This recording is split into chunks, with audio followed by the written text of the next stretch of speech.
Então vamos a um outro assunto que também interessa muito a população. O senhor afirmou durante o encontro, né, sobre a utilização da mão de obra da população local. Qual será o órgão que será responsável para recrutar, selecionar, qualificar e contratar essa mão de obra local? Olha, na realidade, um dos primeiros pontos que a Secretaria de Indústria Portuária ela tem pouco menos de um ano de criação. Quando o prefeito Fabiano Horta nos convidou para ocupar a secretaria, e eu sou natural de Macaé, então, assim, Macaé, que foi nos últimos 30 anos a capital nacional do petróleo, o prefeito, de maneira muito sábia, falou o seguinte: Igor, você acompanhou o ciclo do petróleo em Macaé, e a gente quer o seguinte, a gente não quer errar como Macaé, a gente quer aprender com o erro dos outros. A gente sempre fala o seguinte: existe uma diferença do burro, do inteligente e do sábio. Conheço. Conhece essa? Então, para o telespectador que não conhece, o burro, ele erra a primeira, ele erra a segunda, ele fica errando a mesma coisa a vida inteira. O inteligente, ele erra uma vez, aprende com o erro, não erra mais. O sábio, ele vê o outro errando, aprende com o erro do outro, ele não erra nem a primeira. Então, a tentativa de Maricá é ser sábia, é aprender com o erro de quem já viveu esse ciclo e tropeçou, e errou. Então, a gente chega aqui com algumas questões muito claras, com alguns objetivos muito concretos. A questão do aproveitamento da mão de obra local é fundamental para a Prefeitura Municipal, é fundamental para o prefeito Fabiano.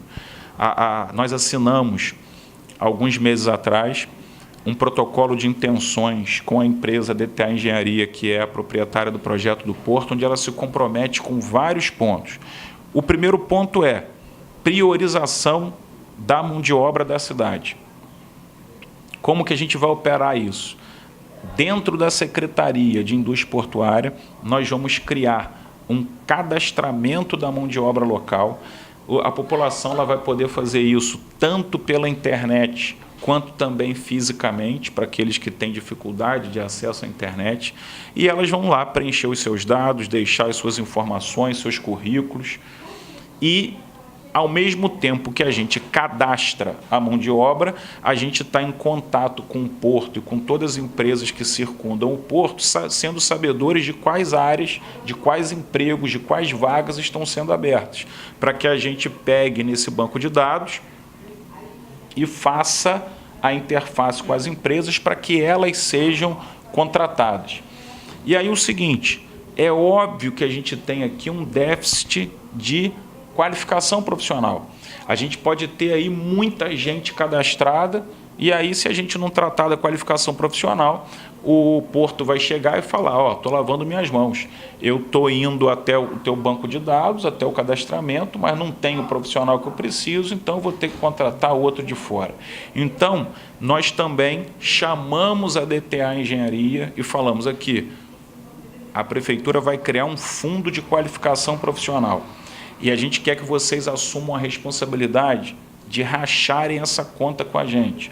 A Prefeitura vai gastar 50% do valor, a DTA coloca no fundo outros 50% para ofertar os mais variados cursos de qualificação profissional necessários para que aquela população tenha acesso àquelas vagas que serão geradas. Então, esse é um outro ponto que a DTA Engenharia assumiu com a Prefeitura Municipal. Terceiro ponto é o seguinte: vamos supor que a gente apresente aqui 50 áreas de mais variados cursos, com centenas de vagas, mas que abriu uma leva de empregos que a gente não tem aqui no portfólio da Prefeitura aquela vaga. A gente também vai ter o fiéis da qualificação profissional. O cidadão vai poder vir até a Prefeitura apresentando que, não, existe isso no Senai do Rio, existe isso no Instituto não sei da onde, de Niterói. Ela vai poder entrar com um pedido onde a Prefeitura vai chegar, com recursos também desse fundo de qualificação profissional que a DTA também vai botar dinheiro para a gente financiar esse acesso para ela, essa qualificação, para ela chegar no mercado de trabalho. Então, assim, são uma série de medidas e compromissos que juridicamente a gente está formatando para também chamar as empresas para serem corresponsáveis, tudo de forma a fazer com que o cidadão maricaense tenha prioridade nessa mão de obra. E aí, uma informação adicional, ou um desafio adicional. Existe ainda uma parcela da população muito grande que ainda pode faltar a ela a escolaridade necessária para fazer o curso. Como assim? Vamos supor que estejam precisando vão abrir 50 vagas de soldador. Opa, eu quero essa vaga, estou aqui, quero o curso. Mas o que precisa para o curso? Você precisa ter um ensino médio. E você tem, às vezes, aí uma população desempregada, mas que tem, por exemplo, só até o fundamental. Então, a prefeitura ela tem a noção e tem a dimensão de que ela precisa construir políticas públicas que elevem o nível de escolaridade da população para que ela consiga fazer o curso e depois consiga o emprego.